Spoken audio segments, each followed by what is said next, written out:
If you want to grow your business and get more and better quality clients, customers, and sales, then stick with me. Because in this episode, I'm going to give you 3 marketing strategies that are all but guaranteed to help you grow or scale your business. I know that's a bold claim to make, but the reality is that you can use these 3 things to immediately get more attention, stand out from the sea and crowd of competition surrounding you, and to become the go-to leader and authority in your market. Get these things right and your business, your income, and your impact will grow. So let's get to it. After 10 years in this wild and wonderful world of marketing, it's safe to say that I've seen and heard and tried a whole lot of things. Like all the things. Unsurprisingly, some things work and some things don't, and some things sometimes work and sometimes don't.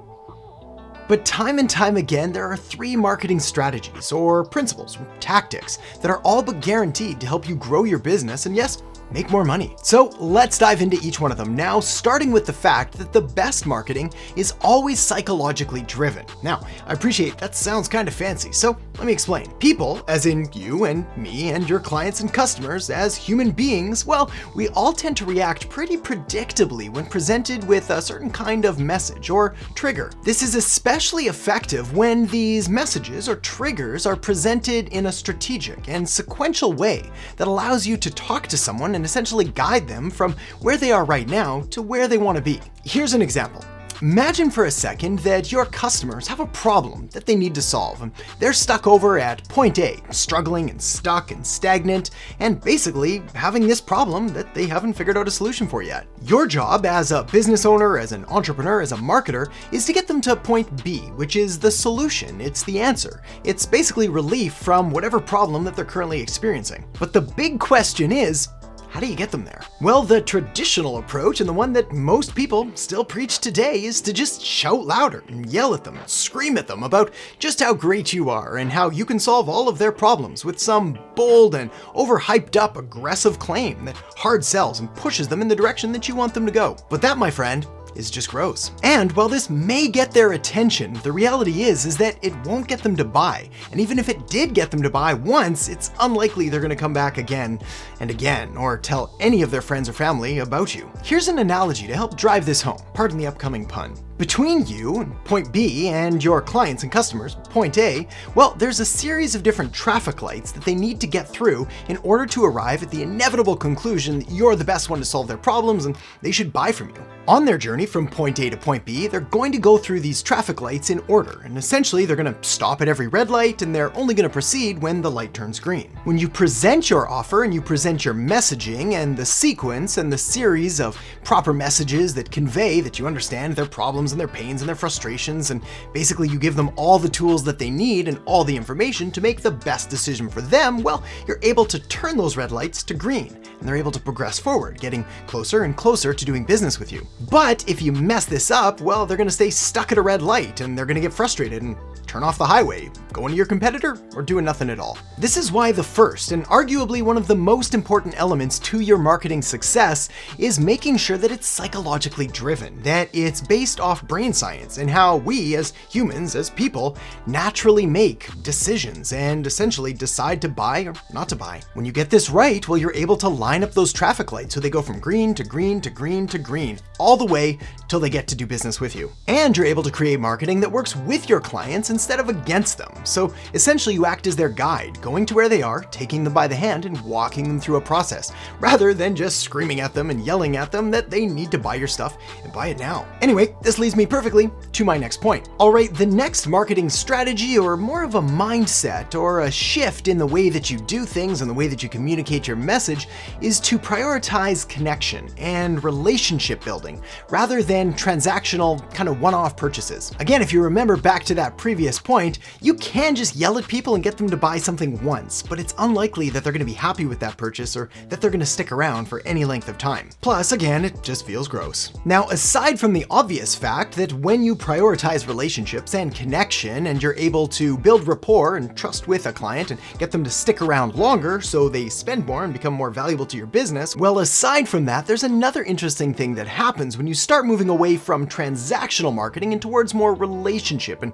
connection-based marketing. And that thing is trust. Now, you've probably heard before that for someone to do business with you, they need to know you, they need to like you, and they need to trust you. The know you part of the equation, well, this is all about getting attention, and sadly, this is where most marketing strategies start and stop. What they do here is they yell more and they shout louder and they try different hacks and tricks and ways to manipulate and persuade the customer or client to do whatever they want them to do. But in the rare instant that these tricks actually work, well, they're likely to be short-lived. There's certainly no way and no strategy to build a real long-term business on. Regardless, if you're clear on who your ideal perfect target market is, then getting more attention really just comes down to kind of going over the basics of a basic marketing plan by making sure that you have the right offer and the right message and you're putting it in the right place in front of the right people. Now, getting them to like you is a little bit trickier than just getting them to know you, but still totally doable, especially thanks to our good buddy,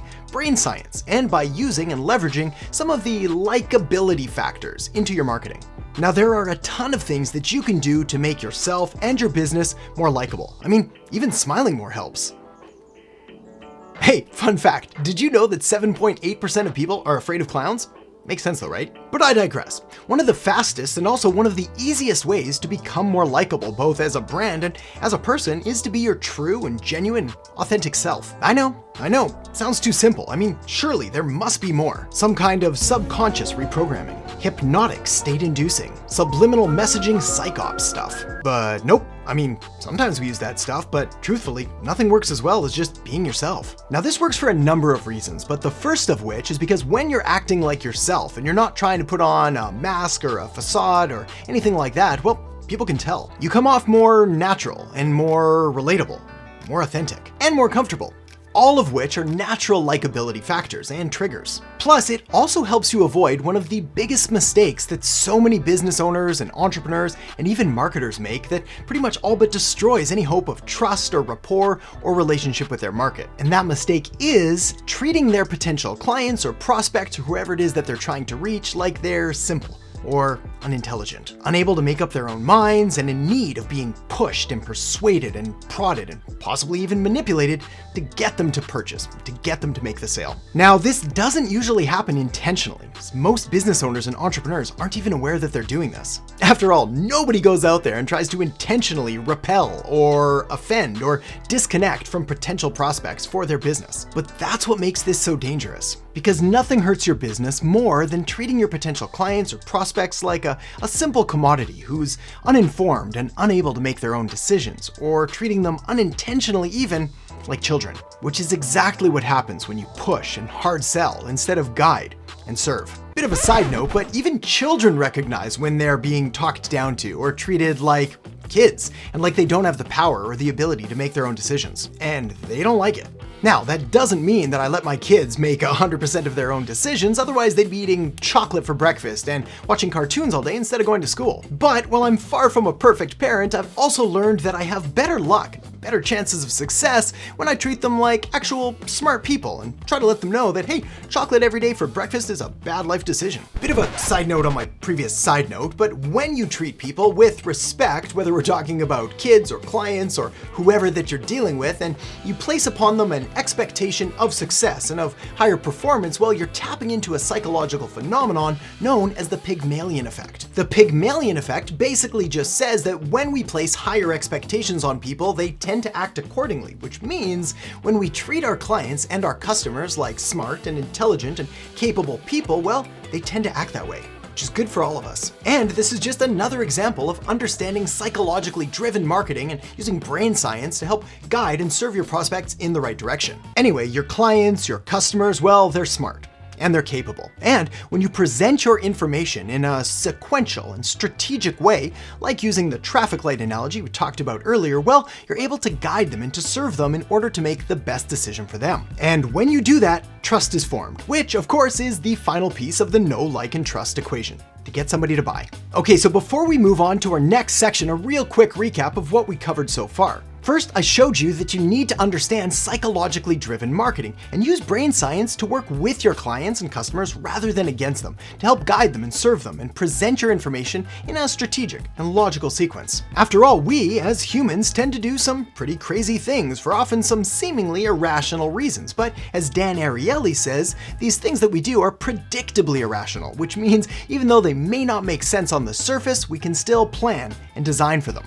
And more importantly, we can predict what's going to happen when we put the right trigger or the right stimulus in front of the person at the right time. After that, I showed you the importance and the value of building relationships and connection rather than just one-off or transactional style marketing. Doing this helps to build a bond and a connection with your customers that makes you really hard to replace. This is where customer loyalty comes from, and it leads to increased profitability and increased customer lifetime value, and essentially all of the good things that you want to build with your business. So with all that said, well, what's the best way to tap into psychologically driven marketing and to leverage brain science to walk people through a strategic and sequential series that builds trust and connection and rapport and allows you to guide and serve rather than just hard sell and push? Well, the answer, my friend, is one of the most proven and profitable, and yet strangely, one of the most overlooked and ignored marketing strategies available to you today. So let's take a look at that now. The strategy or tactic or even tool that I'm talking about is using an email-driven marketing strategy as the core or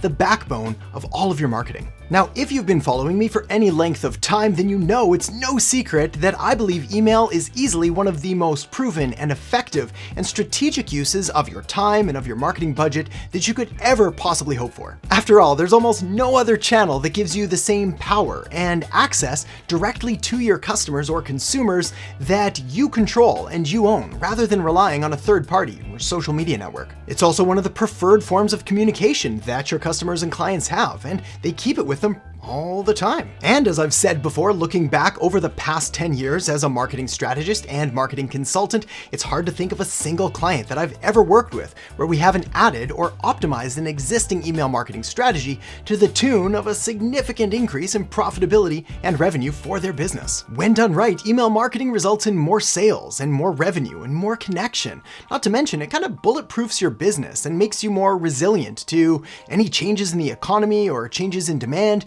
because you've always got access to your clients and to your customers that you can reach out to time and time again. Plus, you may have heard horror stories about different social media platforms or advertising networks completely deleting someone's account without even a moment's notice.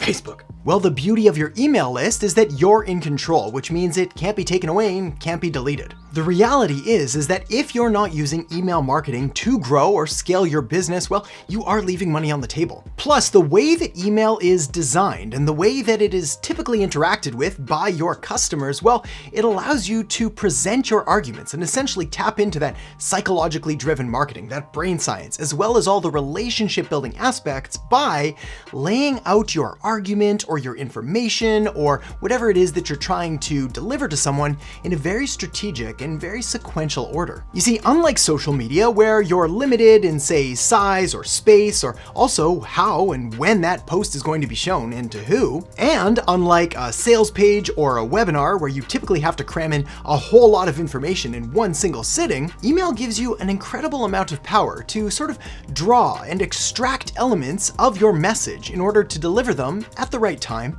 in the right sequence. In marketing, we call this a chain of beliefs, and the beauty of email is that you're able to instill or to tap into your clients and your customers' chain of beliefs and guide them through a process, showing them what they need to be aware of and what problems exist and what solutions are available and how you may, just may be positioned to help solve them all for them. This is very powerful stuff. But of course, for email marketing to work, it needs to be done right. So here's a few tips to help get you started in the right direction. First of all, we need to completely eliminate this myth that all of your email marketing needs to be this all value all the time and never selling anything stuff. The problem with that approach is that you train your prospects and you train your clients and your customers and your audience and your email list to expect nothing but free stuff from you. So the second that you do make an offer or provide them that next level of engagement so you can actually actually help them solve their problems on a deeper level, well, the second you do that, they get offended and they unsubscribe because they're not used to it and they thought they were getting all this stuff for free, so why would they pay for it? Now, of course, the flip side of that equation and the complete other end of the spectrum is what most people do, and that's the all selling all the time email strategy, where you just simply sell and simply send promotional emails. This is possibly an even worse strategy because what you do is you're training your list that all you're ever going to do is try to sell them stuff, and that's a quick way to kind of burn them out, and especially if they don't want to buy right now. The key, of course, is finding the middle ground of that perfect value to offer ratio, the one that works best for you and for your market. But of course, we can take it up a notch and make things even sweeter by automating the entire process. Let me paint you a bit of a picture here. When done right, you can set up an entirely automated email marketing system that runs for you 24/7, around the clock, 365. I think those are all the same thing. And brings in new clients, new customers, and new sales, yes, even while you sleep. Of course, the best way to do this is to follow a perfect email script and proven email marketing system, which is why the next thing you're going to want to do is check out the video I have linked up right here on email marketing made simple. So make sure to check it out now, and I'll see you in the next episode. Because let's say that we can bump up that open rate from 20% to 30% with a little bit of subject line magic, a few re-engagement campaigns, and some other tricks. Well, automatically we're working with a pool.